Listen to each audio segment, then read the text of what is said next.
Isang magandang umaga po sa ating lahat at purihin po ang Diyos sa kanyang kabutihan sa ating buhay sa nagdaang isang linggo. At tayo po ay muling inadya niya na magkatipon-tipon po sa ating kalagitnaan. Tatlo lamang po yung mga nabanggit na bisita, but I've been seeing new faces in our midst and you are very much welcome sa ating pong pananambahan. Welcome po kayo sa Trinity Neighborhood Church. At ganoon din po, mamaya pong afternoon service sa aming pong Gospel Hour service, 2:30, ay welcome din po kayo sa aming afternoon service. Tayo po'y dumako muna sa ating pangkalahatang panalangin. Kinikilala namin, O Diyos, na Ikaw ay banal na Diyos namin at Ikaw ay karapat-dapat na papurihan at itaas sa aming buhay. Tunay nga, Panginoong Diyos, na sa isang linggong nakalipas sa aming buhay ay nagpamalas ka ng iyong pag-iingat at paggabay. Ang aming pong mga presensya sa gusaling ito ay patunay na ikaw ay nag-ingat, nagpala at ikaw ang naggawad sa amin. Salamat po sa mga nagkaroon ng karamdaman at pinauli mo ang kanilang karamdaman at sila po'y nakabangon sa banig ng karamdaman. At ngayon, O Diyos, ay kasama naming sumasamba. Nilalapit po namin din sa iyo, O Diyos, ang patuloy na pagkalinga mo at comfort sa pamilya Pangilinan sa pagyaon ng kanilang mahal sa buhay. Dalangin po namin si Papa Roman sa kanya pong pangungulila at ang sambahayan, si Romel at Sister Tina. Dalangin din po namin ang patuloy na pananalangin ng Iglesia para po sa kalusugan ni Ate Sonny. Ganon din, Panginoong Diyos, itinataas po namin sa iyo ang mga kapatid namin na hindi po makarating ngayon dahil po sa kanilang mga pisikal na karamdaman. Panauliin mo ang kanilang lakas at sigla, O Diyos. Nilalapit din namin, Panginoon, ang aming mga bisita. Salamat po at kayo po ang nagdadala sa aming kalagitnaan ng mga kaluluwa upang ang inyong mga salita'y maipahayag at makarating sa kanilang mga puso at kaisipan. Tinatagubilin po namin sa iyo, O Diyos, ang serbisyong ito na ang tugatog ng aming pananambahan. We don't offer any form of entertainment, but if people are coming back because they are attracted with the word being preached and teach, at their souls are being edified and your name is being magnified. Dalangin po namin, Panginoong Diyos, maging ang aming pong buong araw ng pagsamba, ang buong araw na ito na aming pagkilala na para sa iyo. Nilalapit po namin, O Diyos, ang mga bisita at guests na inanyayahan namin na sila po ay nag-sign up at nag-confirm to come this afternoon. Ihanda mo sila, Panginoon. Ihanda mo po ang Iglesia sa pag-receive at pag-welcome sa kanila. Ihanda mo po ang bawat isa para po sa Gospel Service Hour na ito sa aming pagtitipon mamayang hapon. Dalangin po namin ang banal na Espiritu na kumilos sa inyong lingkod, mangusap ng may kapangyarihan at katotohanan sa kanilang mga buhay. Maging sa aming mga followers sa FB, patuloy po silang pagpalain at dahan-dahan silang nagpapakita at dumadalaw at nakakasama at nakikilala namin. Patuloy mo sila, O Diyos, na kalingain. At ngayon, O Diyos, sa aming pong pagwawakas sa maikling serye ng pag-aaral dito po sa Krus ni Kristo, samahan po ang inyong lingkod at mga kapatiran at mga kaluluwa sa pakikinig ng inyong mga salita. Sa iyo po mataas sa papuri at pasalamat sa pangalan ni Kristo Jesus. Amen. Makibukas po kayo sa inyong mga dalang Biblia.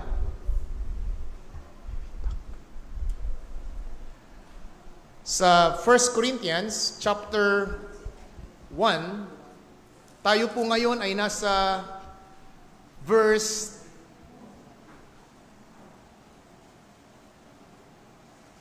25 to 31.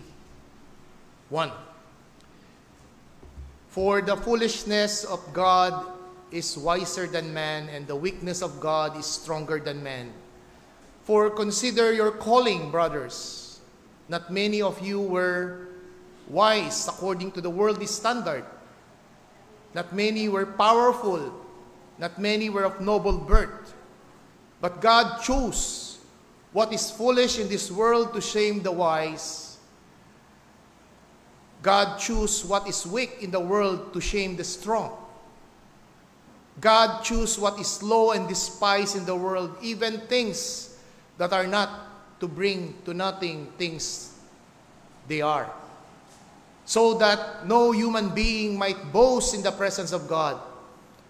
And because of Him, you are in Christ Jesus, you became to us the wisdom from God, righteousness and sanctification and redemption, so that it is written, let the one who boast, boast in the Lord. Gaya po ng aking nabanggit, ito po ang ikaapat na mensahe sa krus ni Kristo.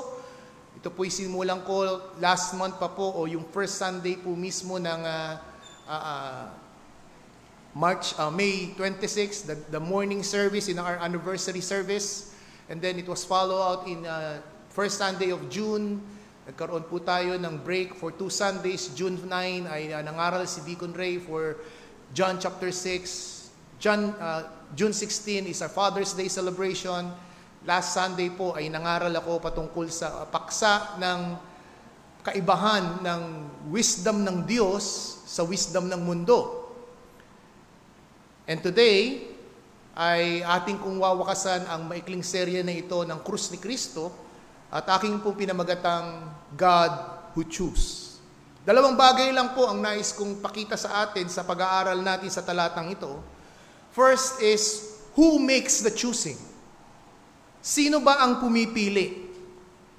And secondly, why God choose? Doon po sa pangalawa, binanggit ko na, kung yung sinagot ko na kung sino yung unang punto na sino ang pumipili. Well, kung papansinin po natin, it is undeniable, hindi po natin pwedeng ikubli o itanggi na sa talatang 27, makikita po natin dito ang pagpili na tinawag. There is the choosing. Verse 27, ang sabi dito, but God choose. Tapos another verse, in verse 27 pa rin, God choose what is weak. Verse 28, God choose what is lowly. If you notice closely, 3 times that the word God choose was mentioned in verses 27 and 28. Here we see that the text describes that it is the God who is the one who decide.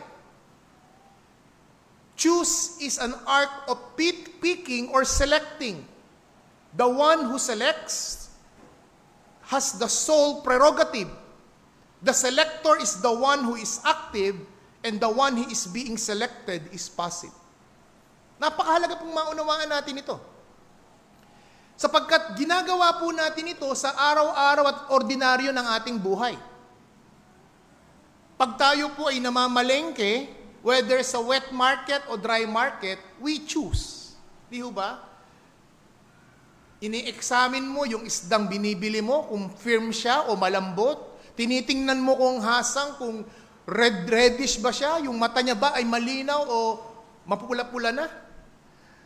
Even in our grocery lane, pag tayo ay mamimili, pagpunta mo sa isang section, hindi naman maglalapitan yung mga sabon Hindi ba? Yung mga sabon na pampaligo o shampoo o whatever detergent soap na ginagamit natin sa bahay, nadudun lang sila. They are passive. Mapapasa atin sila kapag tayo ay lumapit at kinuha natin sila. These are ordinary things na ginagawa natin that we can see that the one who is choosing is active and the one being selected is passive. That is very important because the one who chooses exercises sovereign prerogative. Siya po ang may kakayahan, siya po ang may kapangyarihan at merong karapatang mamili. Kung paano po tayo namimili sa ating pong pagmamalengke o pag-grocery. That's what I want to make this clear. That the Bible states the sovereignty of God. That the Bible expresses explicitly the sovereignty of God. When we say sovereignty, it comprises of 3 important things. First is authority. Secondly is ownership, and thirdly, it comprises control. This makes one sovereign. Meron siyang kapamahalaan, meron siyang kapangyarihan, meron siyang pag-aari, at meron siyang control. Let's see the following verses to prove to you that indeed God is active, God is sovereign. Turn our Bibles in, it will be flashed in the screen. I believe so. Wala. Okay, so let's look at your Bible in Psalms 22. Turn your Bibles in Psalms 22, verse 28. For kingship belongs to the Lord, and He rules over the nation. Here we see the sovereign characteristic of God. Psalms 104. Psalms 104, verse 5. He sets the earth on its foundation so that it should never be moved. Of course, it is God. He is referring to the pronoun He. Isaiah chapter 40, verse 21 to 23. Isaiah 40, 21 to 23. Do you not know? Do you not hear? He has not been told to you from the beginning? Have you not understood from the foundation of the earth? It is He who sits above the circle of the earth, and its inhabitants are like grasshoppers, who stretch out the heavens like a curtain and spread them like a tent to dwell in, who brings princes to nothing and makes the rulers of the earth as emptiness. Kagilagilalas, kakilakilabot yung description dito ng ginagawa ng Diyos. Siya daw ang nagtatag ng pundasyon ng mundo. At ang nakaupo, siya yung nakaupo habang ang mundo ay umiikot. Meaning to say, the control. He governs it. Verse 22, the inhabitants are like grasshoppers. Kulisap po ito eh. Grasshoppers are considered insects.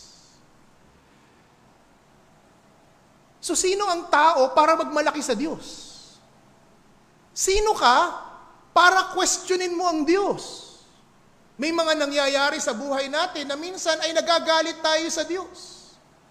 Kaibigan, mali ang pagkaunawa mo sa Diyos. Pasalamat ka, in the very first place, ikaw ay nilikha niya bilang tao. I have a friend. It was 52 ko ngayon, 12 years ago. He celebrated his 40th birthday. Siya po ay kabatchmate ko sa Caloocan High School.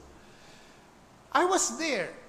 We celebrated his birthday, dahil po siya ay hindi maawat sa kanyang pagsisaya, naglasing siya, Bagamat ako po umattend dahil kaibigan ko po siyang malapit ng high school, pinagbigyan ko, nagpakita ko bilang momentous birthday sa kanya, nakikain ako, konting reunion kami. And then umuwi na ako ng maaga sapagkat hindi naman nila ako pwedeng mapainom. Ginagahalang naman nila na alam nilang pastor ako. But bago po magpalit ang bago palit po ang araw, naka-receive ako ng text sa asawa. Patay na itong nag-celebrate ng birthday na ito. Hinatid niya yung isa naming classmate, dito po sa C3, bumangga siya sa container van. Head-on collision, patay. When I was ministering on that funeral service, the wife, sinisisi niya ang Diyos. Galit na galit siya sa Diyos. Probably that is the outburst of emotion. But ang mga ganitong klaseng tao, mga ganitong klaseng mga individual, the reason why they are able to express, murmur, and complain God is because they don't know the God of the Bible. The very reason bakit nakakapag-express sila ng ganitong mga sentimento, basically because they are ignorant of what the Scripture says about the God of the Bible. They don't know.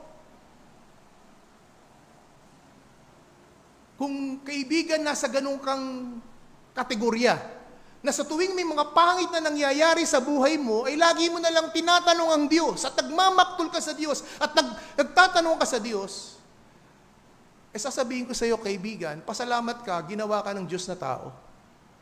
Bakit hindi ka ginawa ng Diyos na uod? O kaya butterfly? Alam niyo po ba ng butterfly, 5 to 7 days lang nabubuhay? From the cocoon to caterpillar to a full blossom butterfly, the life cycle of a butterfly is just 1 week. My friend, my classmate, God has given him 40 years to live.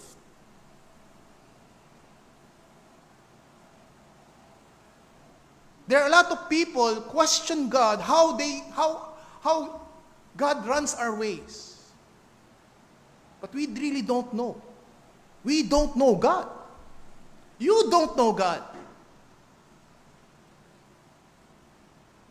It's just like here in this text, we are like grasshopper. Jeremiah 27. Jeremiah 27, verse 5.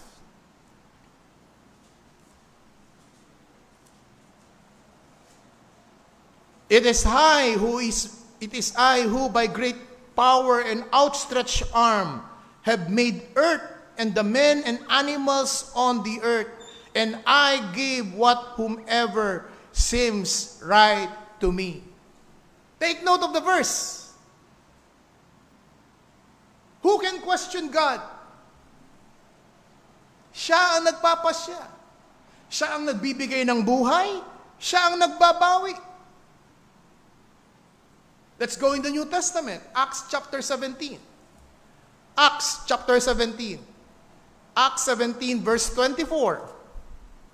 The God who made the world and everything in it, being Lord of heaven and earth, does not live in temples and made by man, nor is served by human hands, as though he needed anything, since he himself gave all to mankind, life, breath, and everything. Verse 26.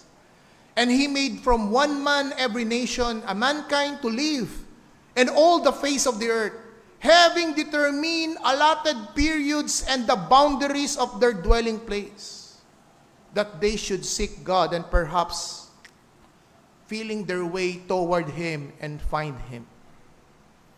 Ang Diyos din daw po nagtatakda kung bakit tayo mga Pilipino. Bakit tayo mga pango? Bakit mga Caucasian? Bakit mga Asian? Bakit may mga African? Bakit may mga puti? May mga may itim? Diba? Baliktad nga eh. Tayong mga kayumanggi, paputi na paputi. Silang mapuputi, sila naman bilad na bilad sa araw. Gusto nila maging tan. But if we understand, the scripture says, even the boundaries, yung lugar ng ating tinitirhan, bakit for 43 years nandun tayo sa Libis, Caloocan, and now nandito na tayo bilang residente ng Valenzuela? It is God who set these things by providence, showing the sovereignty of God. Ang nais kong establish dito, we need to establish a correct view of God according to what the Bible says, not according to what we think or feel, in order to see it in the lens of the Scripture. Sa lente ng salita ng Diyos. Upang maayos ang ating tugon at pagsamba sa Kanya. That's the reason why so many churches, very body-body ang kanilang paglapit sa pagsamba sa Diyos. Wala nang paggalang. There's no reverence and awe. It is just like God is just a best friend. Eh, ano bang ginagawa natin sa best friend natin? Di ba pinaprank mo? Di ba? Binibiro mo. Minsan nga, nilalaglag mo pa eh. Pag nakatalikod dyan at hindi mo kasama yan, nilalaglag mo yan. You say something things, katawa-tawa. Last Wednesday, No, sabi nga nung isa nating kapatid, "Nako, pastor, nilaglag ka na nito." Ay, sabi ko, alam ko na, lagi naman yan. Pag nakatalikod ako, nilalaglag ako niyan. That's the point. Pero sa Diyos, hindi. That's one problem. We have a different concept of God. We don't treat Him as sovereign. But on our text, He is a sovereign God. He is the one who chooses. That's why who makes the choosing? It is God. Pero sasabihin ninyo, "Pastor, paano yung free will ko? Paano yung sarili kong kagustuhan?" Well, the Bible also tells us there are 3 stages about our will. On the practical, earthly level, hindi ginagalaw ng Diyos o hindi naapektuhan ang ating mga free will, yung ating personal na kagustuhan. Ang tinuturo ng Biblia, ang ating mga kagustuhan sa pangkalahatan, panglupang bagay, ay meron kang kakayahang magpasya. Kagaya ng inyong isunuot na damit sa araw na ito. Yung kombinasyon ng kulay ninyo, kayo ang magpapasya niyan. Iniisip ko nga kanina kung magla-light color ba ako, kung magda-dark color ako, kung anong tayang gagamitin ko. In like manner, you have your own choices as well. Those things, hindi naaapektuhan ang pagpili natin. Ang sinasabi lang ng banal na kasulatan, dahil sa kasalanan ng ating unang magulang at dahil siya ang ating representante sa sangkatauhan, Romans chapter 5 verse 12, ang lahat sa pagkahulog niya, ang lahat ng mga sumunod na saling tao at lahi ay naging makasalanan. Kung paano our first parent, our federal head fall into sin. And because of sin, there is already corruption in creation, and even in the image of God, there is corruption. Our free will is also affected. Ang sabi nga po ng ating confession, wholly lost all ability of will to any spiritual good accompanying salvation. Dahil daw po sa pagkahulog ng ating representative sa Garden of Eden, ang lahat ng tao, wala na siyang kakayahang pumili sa usapin ng kanyang espiritualidad patungo sa Diyos at sa kaligtasan. Hindi po neutral. Yes, si Adan nilikhang perpekto. Siya ang neutral. Pwede siyang pumili ng good and evil. Pero lahat po ng tao, after po ng kanyang pagkahulog sa kasalanan, tayo pong lahat ay hindi neutral. Nakakiling na tayo lahat sa evil. Kumbaga po sa saranggola, nakakilya ka doon sa kaliwa. Kaya nilalagyan mo ng papel para bumalanse, gumitna yung saranggola. Pero ang tao sa kanyang espiritual na kalagayan, he is already leaning toward darkness, wickedness, evil deeds. Kaya huwag magtataka ang mga magulang sa pagpapalaki nyo ng inyong sanggol, ng inyong anak. Hindi nyo tinuruang magsinungaling, natututong magsinungaling. Hindi nyo tinuruang magnakaw, nangungupit. At yung kupit, it has a degree. Di ba? Pakonti-konti lang. At kapag hindi ito na-address ng parents, you are harboring a criminal. What does the Bible says? Turn your Bibles in these following verses. John chapter 8. John chapter 8, verse 34. John 8:34, Jesus answered, "Truly, truly, I say to you, everyone who practices sin is a slave to sin." Romans 6, verse 6. Romans chapter 6, verse 6.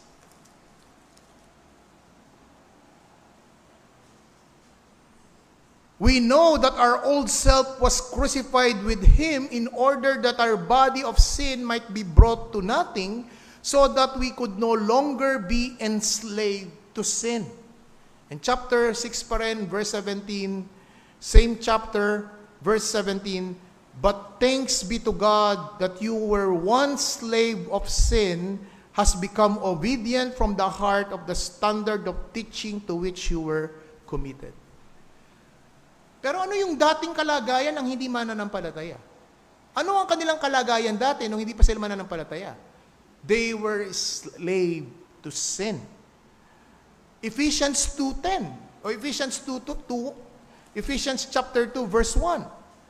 What does Apostle Paul describe man spiritually? Is he sick? Is he ill? Is he bedridden? Sabi ni Apostol Pablo, Ephesians chapter 2 verse 1, you were dead in trespasses and sins. Kaibigan, kung wala kang ugnayan kay Kristo, wala ka pang pagkaranasan na ikay binago ng Ebanghelyo, ng kapangyarihan ng Ebanghelyo, hindi mo pa nasumpungan at nadiskubre ang krus ni Kristo at ang kapangyarihan nito at ang karunungan nito, you are spiritually dead in the sight of God. And if you are dead, you cannot do nothing. You are blind. You are deaf to the gospel. That is your condition, kaibigan. It takes the grace of God na magmula sa kadiliman, lilipat ka sa liwanag. At hindi mo magagawa yun by your own. Hindi rin basta asistihan ka lang. Hindi ito prevenient grace. But it is totally wholly by the grace of God through the work and power, regenerating power of the Holy Spirit. He will give you life. It's just like a dead body of bones in Ezekiel. Na inutusan ng Diyos si Ezekiel, you preach to the dry bones, dead bones. Buti na lang masunurin tong si Ezekiel Panginoon, mangangaral ako, yung mga kalansa ito. Just preach. And he preached. And all of the sudden, a mighty wind dumating sa mga dry bones na ito, sa valley of dry bones, and nagtayuan at nagkaroon ng laman at buhay at hininga. That is the description. How is the saving act of God in every soul, in every sinner that will repent and put their trust in Christ by the virtue of the gospel of Christ, the transformating power of Christ, the cross of Christ. Kapag ikay naging mananampalataya na, buhay ka na spiritually, now, you can have the right or the ability to not yield to sin. Now, you have the ability to resist temptation and to fight and even win over and overcome temptation over sin. It is not perfect. You will not attain perfect holiness in this sinful world because we are living in a tension. The present age is in conflict with the age to come na dumating through the gospel, through the first coming of the Lord Jesus Christ. That His kingdom has been inaugurated. There would be a tension, kaya tayo mga mananampalataya, nakikipagbaka tayo. Nakikipaglaban tayo sa araw-araw na sa tuwing ang tukso ay dumarating sa atin.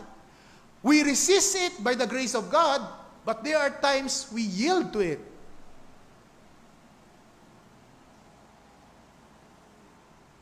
We cannot attain perfect holiness in this world.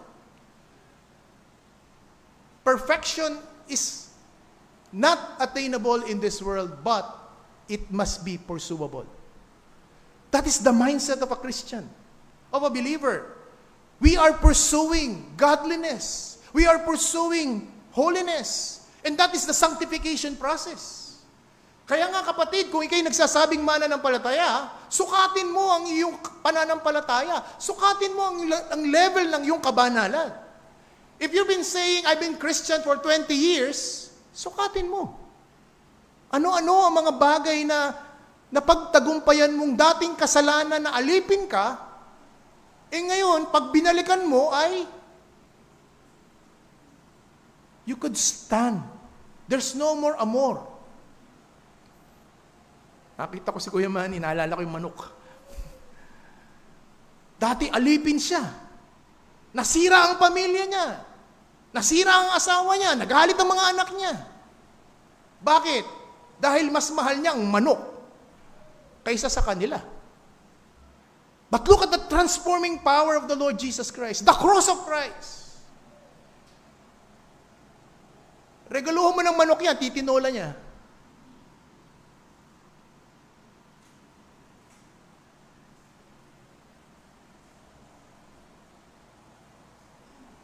Secondly, mga kapatid,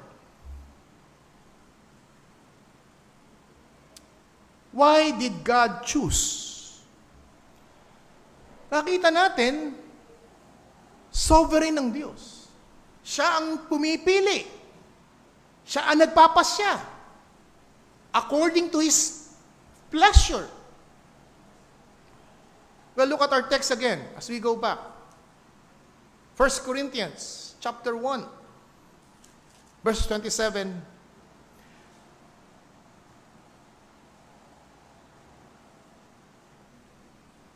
God choose what is foolish in this world. For what purpose? Why did God choose? To shame the wise. God choose what is weak in this world. For what purpose? To shame the strong. God choose what is low and despised, even in the world,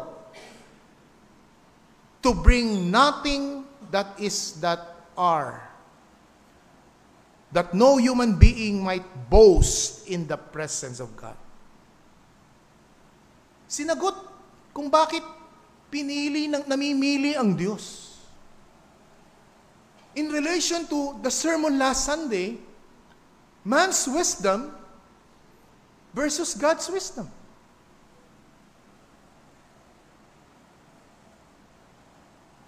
Here we see God choose because He wants to bring those who are wise considered by the world, by worldly standard,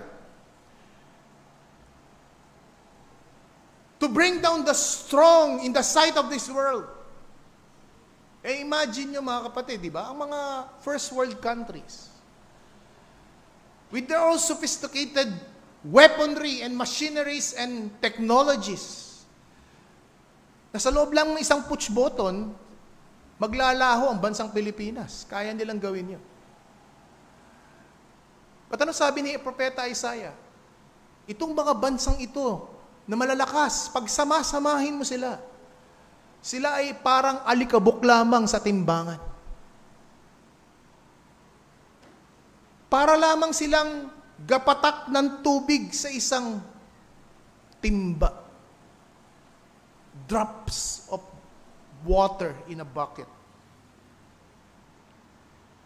At kung titingnan natin, galit ang Diyos sa mga nagmamataas.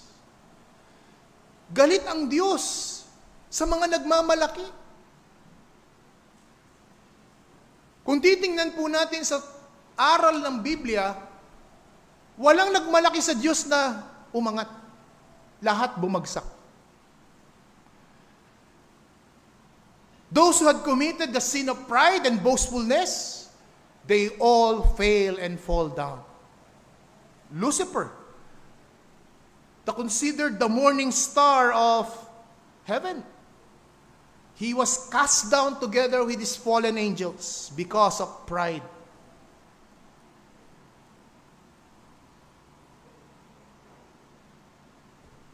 In Genesis 11, the people united to create a Tower of Babel as a monument of their rebellion against God. And they were dispersed. into the ends of the earth. Even Israel. Di ba Israel tinalo namin Jericho. Ito yung pinaka matibay na kalaban sa lahat ng mga nasa Kanaan. Ang sunod nilang kalaban, yung pinakamahina, AI. Pero ano nangyari? Tinalo sila ng AI. Look at David. When he recounts the past, his victories, his military victories, inattribute niya saan? Sa aking mga mighty men.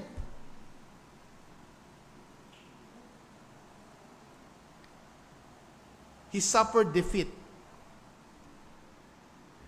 Well, Proverbs chapter 16. Turn your Bibles, Proverbs chapter 16. Proverbs chapter 16, verse 18. Pride goes before destruction, and a haughty spirit before the fall. Friends, FB followers, whether you admit it or not, we all are subject into the sin of pride and haughtiness. Even those personality who have introvert personalities na hindi nyo ini-express outwardly, publicly, you are committing sin of pride as well in your mind. When you assess your fellow co-worker, when they give performance or they have given a task, and your boss and your employers commend them, but in the back of your head, kaya ko rin yan. Mas magaling pa nga ako dyan. Diba? Pero tahimik ito. Hindi makabasag pinggan. Tatahi-tahimik, hindi kumikibo. Why? Because we are sinners. Even those who are in low rank in society, huwag niyong akalain na hindi sila nagmamayabang, na akala natin yung mga mayayaman lang ang mga nagyayabang. Nagyayabang din sila. There is one occasion, nakaparada ako sa gilid ng isang parking lot. At yung alam naman natin, yung tupad ba yun? Yung tuwing umaga nagwawalis, no? Na 6 o'clock to 10 o'clock na mga naka-uniform sa mga barangay. I heard personally, nagpapayabangan sila. Dahil yung isa nagwawalis, ang sabi niya, nakabili ako sa ukay-ukay ng signature shirt. Branded. Hulaan nyo, magkano ka nabili? 500. Hindi. 400. Hindi. 300. Hindi. Magkano? 50. You see, andun yung pagyayabang in the aspect ng pamurahan. Hindi yung yabang na, hindi yabang ng mayaman Yabang ng mahirap. Pero, kasalanan pa rin. Konsepto pa rin ng yabang. Yan ang katotohanan, mga kapatid. Man is naturally proud and self-righteous. That is our default mold. We are stubborn and haughty in our hearts. Unless we are arrested by the power of the gospel, we will remain dead in sin. And that's the reason why. That's the reason why the gospel is so offensive to the self-righteous. Because grace takes the glory away from man and gives it to God. Kaya yung mga self-righteous, sila yung mga taong hindi ko lumalapit talaga sa Diyos Sila yung mga taong mali yung konsepto sa Diyos. Because what they think and they believe, they are righteous. Nakakagawa naman ako ng kasalanan, pero hindi naman kagaya ng kapitbahay ko. Hindi naman ako kagaya ng mga heinous criminals na nababalita sa television. That is the mentality of people nowadays. Why? Because they are ignorant of what the Bible says. They are naive in the true teaching of the Scripture. That's why it's offensive for them, the gospel. Imagine nyo mga kapatid, kagaya ng binanggit ko before. Ang pinili ng Diyos, the primary tool for evangelism is what? The preaching of God's Word. A man in the pulpit. But what are churches doing today? They major on the minor. Instead, believing on the God-ordained means that through the preaching of one man, even though it is a monotonous in speech, God will use that man because God called that man to be the herald of His gospel. And He will use that man to call sinners into salvation. Lastly, what are the lessons to learn? Well, first and foremost, we must affirm the doctrine of God's sovereignty in salvation and sanctification. Kinakailangan mong kilalanin, kinakailangan mong yakapin, kailangan mong paniwalaan na soberano ang Diyos sa larangan ng pagliligtas. That He is the one who is active in saving and sanctifying His people. It's very clear in Scripture. Hindi natin pwedeng ikubli ito. Hindi natin pwedeng itanggi ito. It's crystal clear. Follow me in these following verses. Acts chapter 13.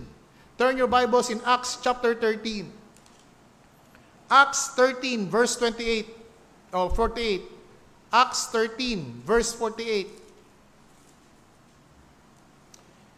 And when the Gentile heard this, ayun po, nasa screen natin.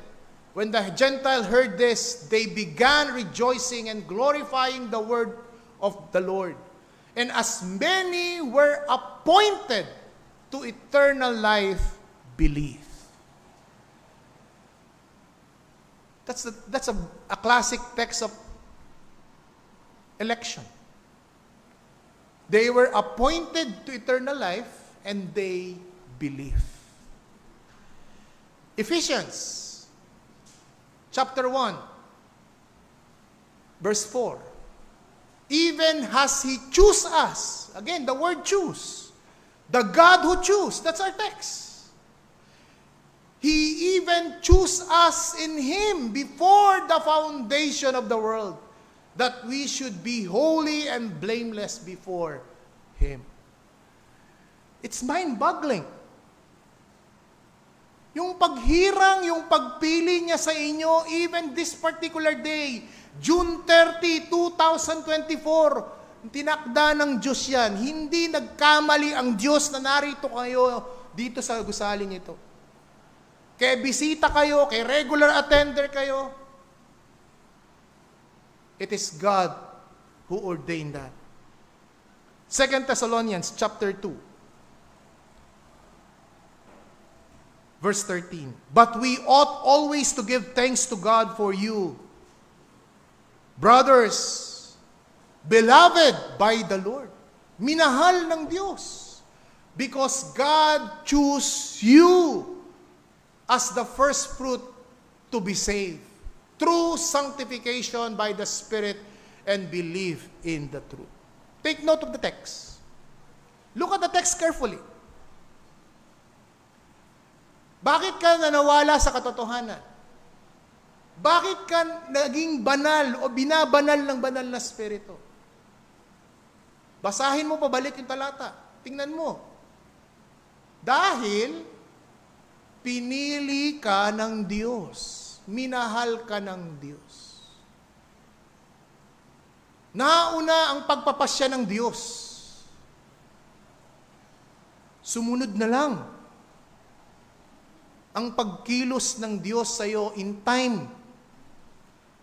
It was planned before the foundation of the world.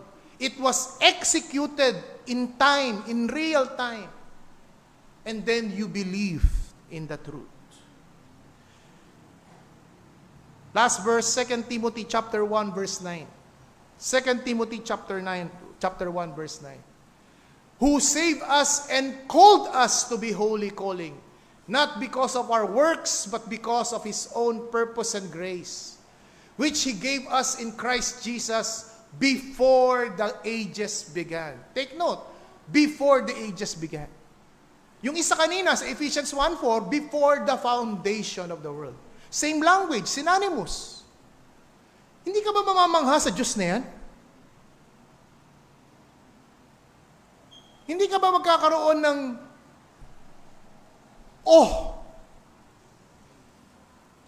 kagilagilalas ang Diyos na ito, ang Diyos ng Biblia?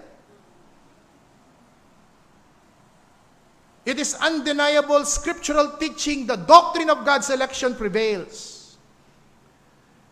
It will be your loss if you continue to reject and deny this precious doctrine. Ikaw ang talo.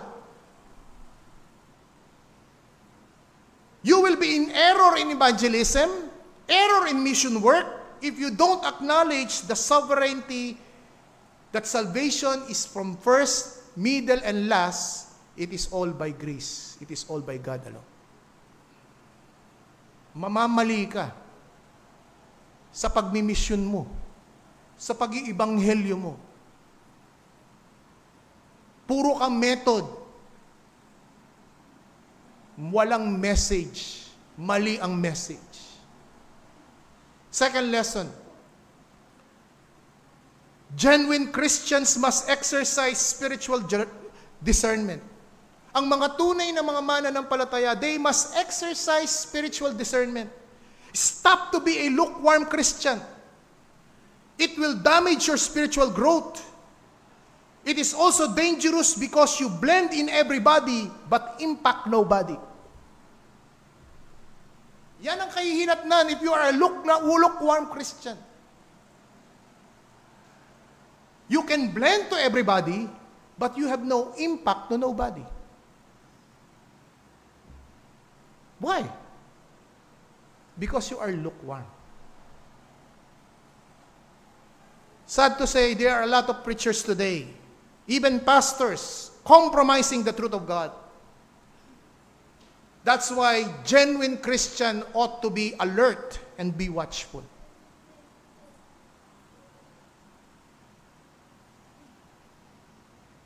People are easily lured and get hooked by popular names and celebrity status of a particular assembly without engaging and examining if that particular congregation is submitting to the Scripture. Na ang kanilang batayan ba talaga ng pagtuturo ay ang salita ng Diyos? Na ang kanila bang tagapanguna, ang pamahalaan ba at ang iglesia ay nagpapasakop at sumusunod sa salita ng Diyos? O ang taong may charismatic personality, o yung isang pamilya o isang angkan that runs the church ang nasusunod. Thirdly and finally, since we are in a social media age right now and we are reaching viewers out there, may I appeal to Christian leaders and church leaders, you must consider biblical reformation. You have to reform your church in the biblical way.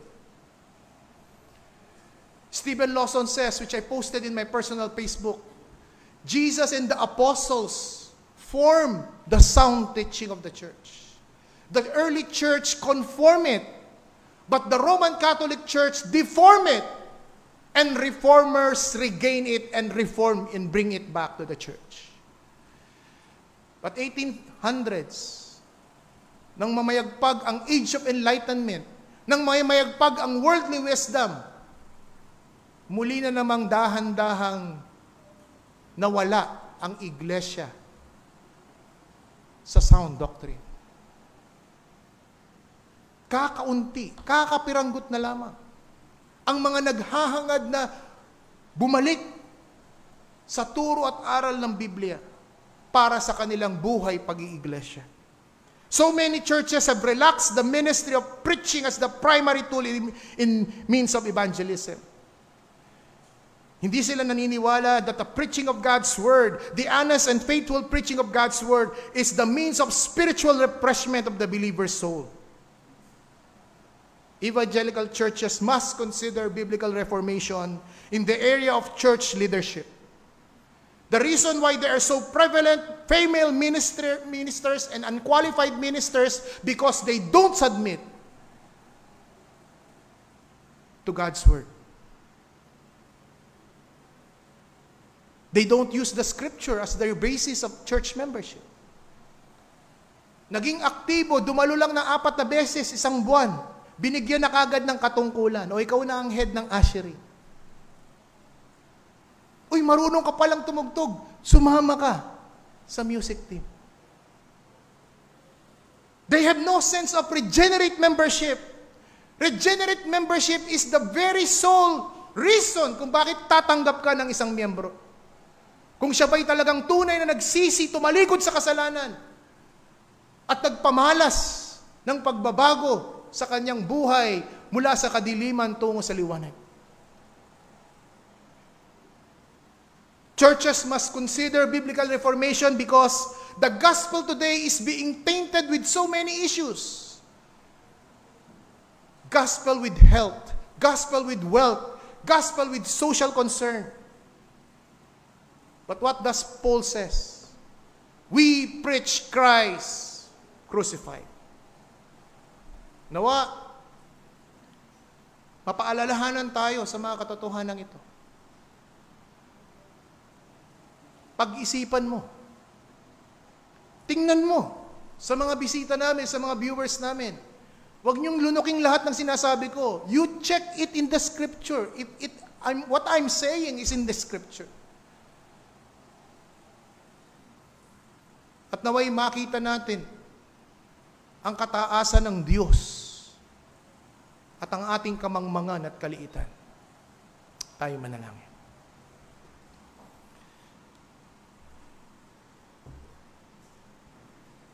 Dear Lord, I have spent 4 sermons on the subject of the foolishness of the cross. It may be senseless in the eyes and the ears of the wise and the educated of this world. They may see it that it bring no benefit listening to me in this pulpit. May I pray and I plead that you continue to be patient and merciful in them. That you may continue to extend your kindness and goodness despite of the rejection of the cross. Because your word also says in Romans chapter 2 verse 4, your kindness and goodness will lead them to repentance. At para sa mga tao, O Diyos, na iyong hinirang sa kaligtasan, sa mga taong binigyan mo ng conviction, you save them. You lead them to Christ, that they may call out in repentance and faith. At para sa iglesia, your church, your bride, may your word energize them, refresh their soul for service of this church and for the expansion of your kingdom. In Christ's name we pray.